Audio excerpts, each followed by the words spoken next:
Most parents don't realize this, but there is one invisible skill that shapes your child's future more than grades, more than toys, more than even intelligence, and by the time most parents notice it's missing, the damage is already quietly done. Not loud, not dramatic, not obvious, but slow, subtle, and deeply impactful. This is the skill that determines how your child handles rejection, how they respond to pressure, how they bounce back from failure, how they speak up for themselves, how they manage emotions, how they build relationships, and how they survive in a world that will not always be kind. According to child development experts, this one overlooked skill is the emotional and psychological foundation that everything else is built on, yet more than 90% of parents unintentionally ignore it because it doesn't look like real parenting on the surface. It doesn't look productive.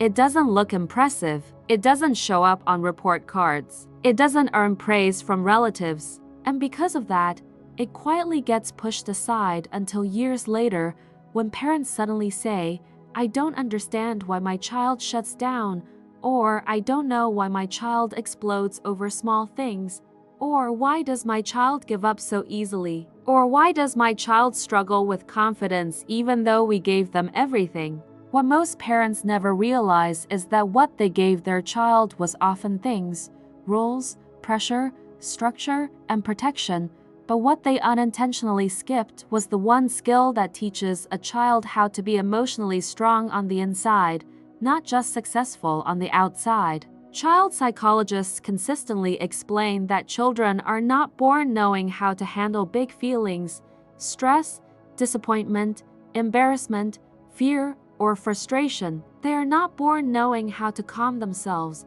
how to name what they feel, how to tolerate discomfort, how to recover from mistakes, or how to stay steady when things don't go their way. That skill is learned. It is modeled. It is built slowly through thousands of tiny interactions between parent and child. And when those interactions are rushed, dismissed, minimized, corrected too quickly, or replaced with distractions, the child learns something very dangerous without anyone meaning to teach it. They learn that their emotions are a problem. They learn that discomfort should be avoided at all costs. They learn that mistakes mean something is wrong with them. They learn that big feelings are something to hide, suppress, or explode with because no one ever showed them how to process them safely. Over time, this doesn't just affect childhood behavior. It becomes the emotional blueprint they carry into friendships, school pressure, teenage years, adult relationships, work stress, and self-worth. This is why so many adults struggle with anxiety, people-pleasing, anger issues, emotional shutdown, fear of failure, or low confidence even though they grew up in good homes.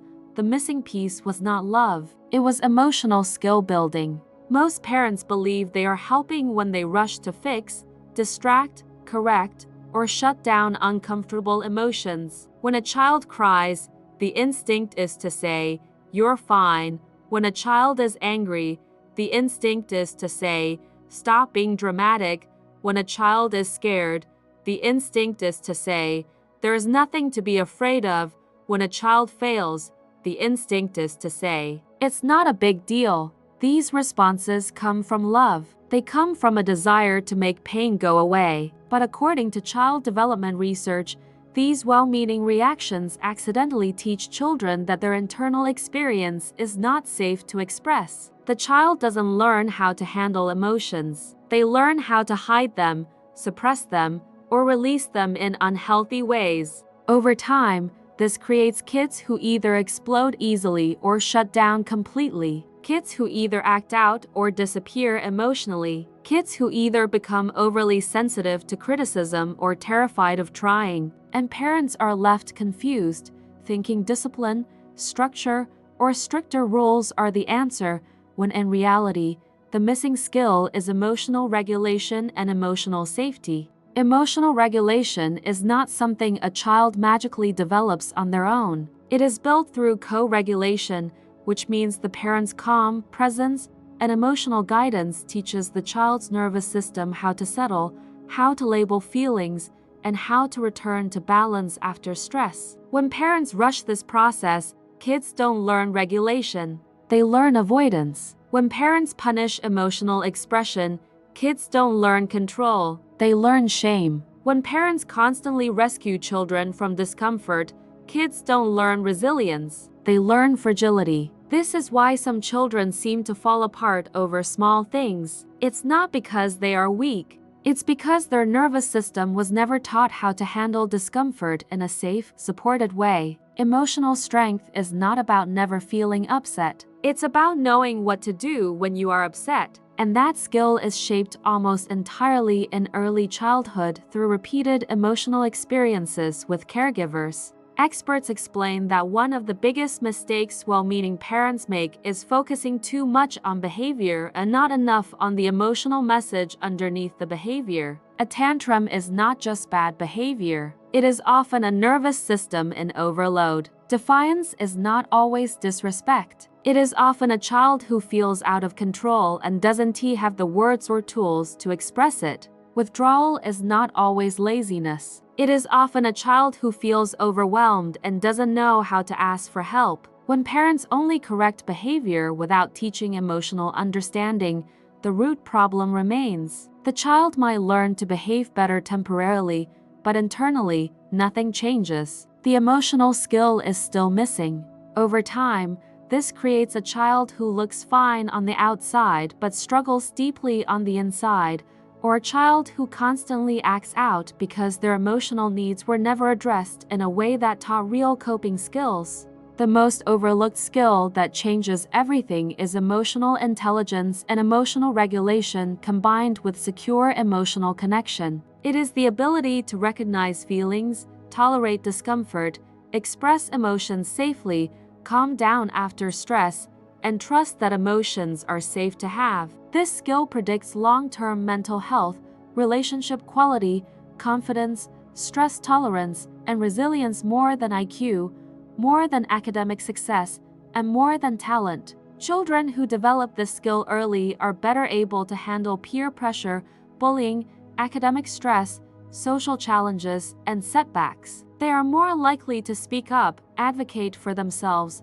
try again after failure, and manage anxiety in healthier ways. Children who do not develop this skill often struggle with emotional outbursts, avoidance, fear of failure, people-pleasing, perfectionism, low self-esteem, or emotional numbness later in life. What makes this especially painful for parents is that the skill is not taught through lectures. It is not taught through punishments. It is not taught through rewards. It is taught through moments when your child is dysregulated and you choose connection over correction first. It is taught when you name emotions instead of dismissing them. It is taught when you stay calm even when your child is not. It is taught when you allow your child to feel disappointment without immediately rescuing them. It is taught when you validate feelings while still holding boundaries. It is taught when you model how you handle stress, frustration, and mistakes yourself. Children learn far more from how you respond emotionally than from what you say verbally.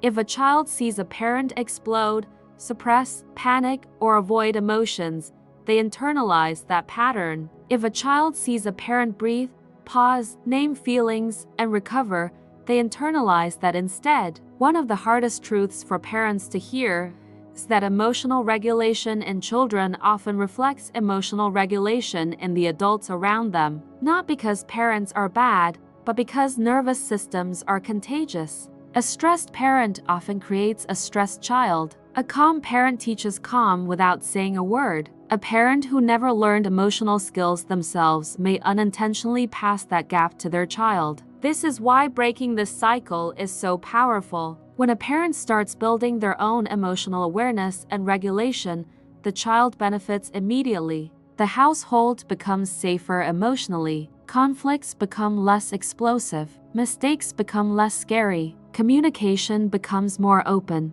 And the child slowly learns that big feelings are manageable, not dangerous. Many parents think that being emotionally supportive means being permissive. It does not. You can be emotionally validating and still hold strong boundaries. You can say, "I see you're angry, and it's okay to feel angry, but it's not okay to hit." that teaches both emotional acceptance and behavioral limits. You can say, "I know you're disappointed, and that makes sense, and we still have to leave," that teaches emotional understanding without removing structure. This combination is what builds real strength, not harshness, not rescuing, not ignoring, but guiding a child through emotional experiences in a way that teaches them what to do with their feelings instead of teaching them to fear them. Over time, children who are given this emotional skill become more confident not because they are praised constantly, but because they trust themselves to handle discomfort. They are not confident because life is easy for them. They are confident because they believe they can survive hard things. That belief is everything.